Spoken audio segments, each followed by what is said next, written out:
Thanks, Tim. Take a look at the screen here. This is the map of a proposed project that reaches Wrens here in the CSRA.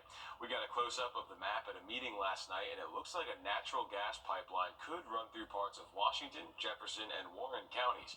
Kinder Morgan, an energy infrastructure company, is laying out plans to expand the entire pipeline in 3 states. Your Taylor Martin joins us now live in the studio this morning for what we learned from that meeting last night and the company itself. So, Taylor, what could they tell us? Well, Kinder Morgan says the multi-billion-dollar proposal includes 14 new gas pipelines covering 290 miles. Plans also include improving compression at 13 stations and adding 4 new meter systems. Kinder Morgan is one of the largest energy infrastructure companies in the U.S., and they say the proposed project known as South System 4, they propose it because it's needed, but some landowners in Jefferson County say they have plans for their property, and a project like this could mess it up. Information sharing is the big value of these meetings. I don't think we've had a single meeting. We always gather up when the meeting is over, and what did we learn tonight? And there hasn't been a single meeting that we've been to where we haven't learned something that we didn't know going into it. Now, if approved, the project is expected to be up and running between 2028 and 2029. Okay, thanks for the update, Taylor, live in our studio this morning.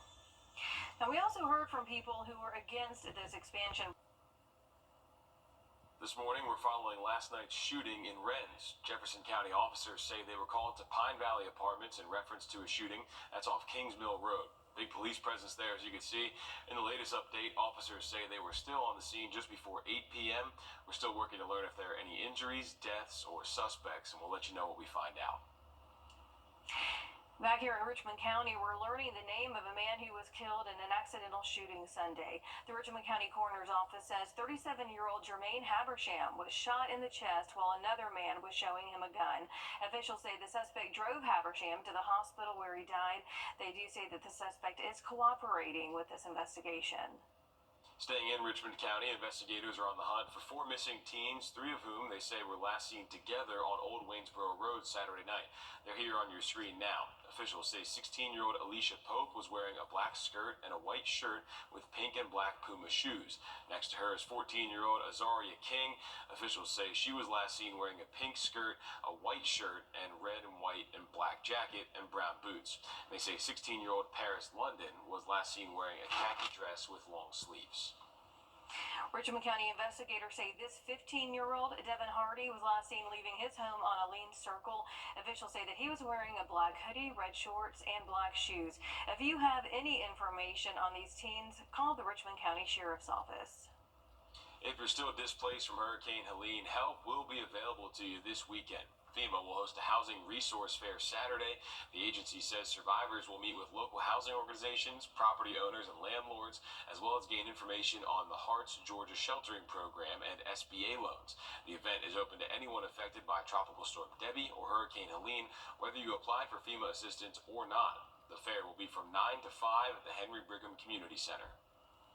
People in our South Carolina counties can apply for Red Cross assistance in connection to Hurricane Helene. The organization is working with people whose homes were damaged or destroyed. The enrollment site will be open tomorrow at the Riverview Park Activity Center from 10 to 5:30. You can learn more about eligibility on Wrdw.com. Just search for New Phase of Aid. We're just a little under 2 months away before massive crowds of out-of-towners flood Augusta for its biggest week of the year, the Masters Tournament. Now, not only is this a huge deal for the city as far as economy goes, it's also a huge deal for those homeowners who rent out their places for visitors. However, some tell us things are not looking promising this year, with homes still not fully repaired from the storm. Take a look at some of the damage for yourself here. It speaks 1,000 words. Some homeowners tell us that they're stepping into paint, trying to make their own repairs while waiting on contractors. We spoke with one homeowner who has gotten contractors into her home, but a completion date is still unknown. She says that she hopes patrons will be understanding as our area continues to recover. I think it's going to take a while, and I certainly hope that all of the patrons that come for the Masters will understand, and they will give Augusta a little grace. Rental companies say they'll have a better idea of who will and won't be able to rent for the tournament by March. Nearly 6 months later, a major connector between North Carolina and Tennessee is now reopening. North Carolina Governor Josh Stein announcing 2 lanes of Interstate 40 will reopen by March 1st. The governor's announcement came during U.S. Secretary of Transportation Sean Duffy's visit to Haywood County yesterday as he assessed the damage Helene left behind. I think critically, safety is the most important, right? And so if you're not going to open up a roadway that's not safe, and I think that's the consideration that caused the delay, and I think everyone here would agree that safety is paramount, and if you can't guarantee safety, you should delay, and I think that's what's happening here. During the visit, Duffy also announced the U.S. Forest Service will be partnering with the USDOT to grant a special use permit. That's so rock and other construction materials can be extracted from Forest Service land and a nearby river. Duffy says the process will allow for faster and cheaper repairs. Still ahead, Georgia parents crying out for more support and better resources in public schools. How Democrats are pushing for a change in policy next. Tracking some scattered showers through this morning, make conditions be wet and also on the chilly side. Better bundle up here in the next few days. Much more on that planner coming up in just a few moments. As we head to break, giving you a live look here over downtown, coming up on 610. Does your home have wall cracks? Early in the morning with a couple of thunderstorms possible. Then Valentine's Day comes around, sunny and breezy, back to 60. Bringing it back in seasonal with the chance of scattered showers and a few storms into the weekend with mid-60s. Now 6:16. Georgia students and parents urging state lawmakers to invest more money in public schools, especially those schools in low-income areas. Your State House reporter Abby Kasouris explains.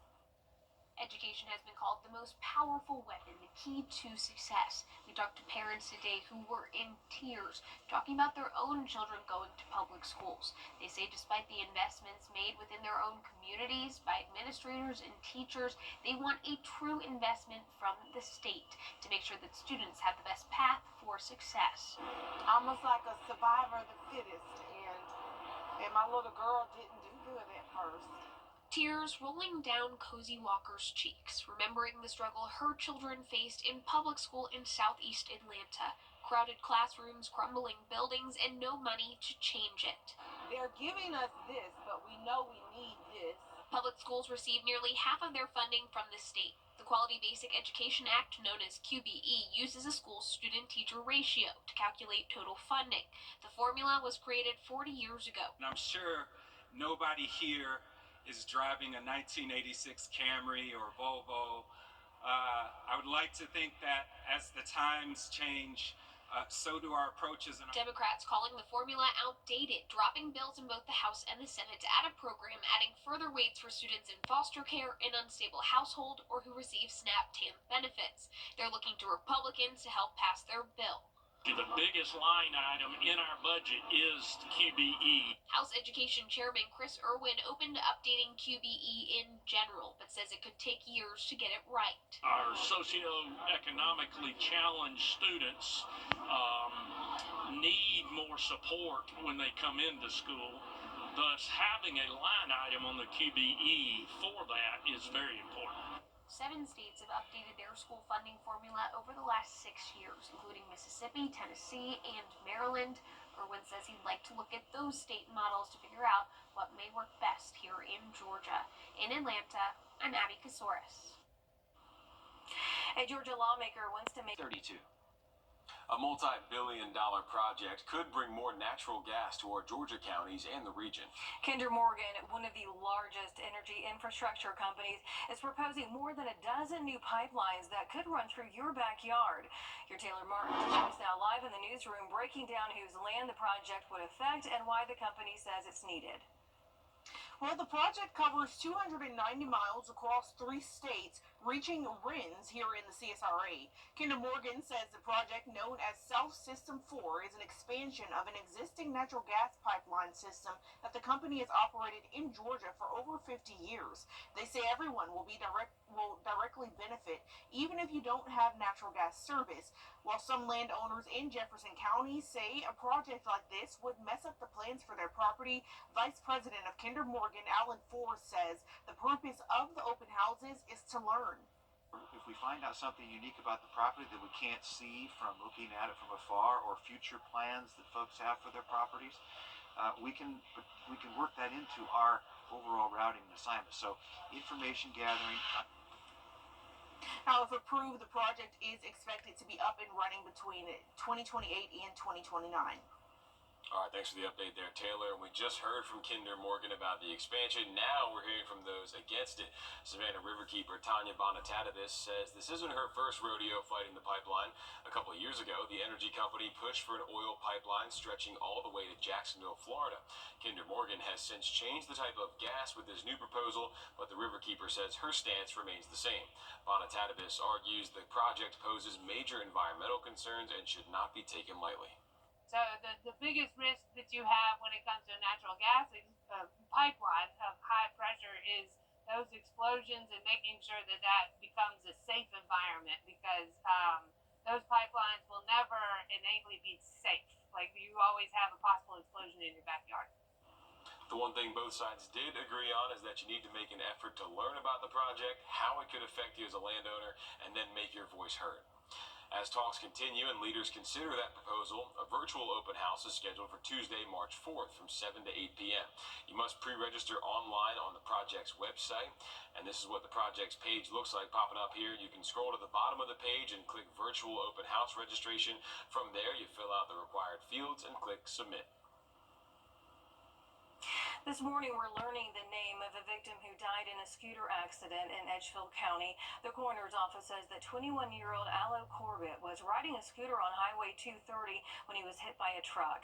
Officials say that Corbett died at the hospital. The driver of the truck was not injured in this case. To Aiken County now, where one man faces murder charges in the shooting death of his mother. Aiken County coroner says 20-year-old Xavier Butler shot 46-year-old Adrian Richardson in the head on Lawana Drive Sunday. Deputies say they were called to the scene just before 11:30 that night. The coroner says Richardson was pronounced dead on the scene nearly 2 hours later. Butler was arrested yesterday. The father of an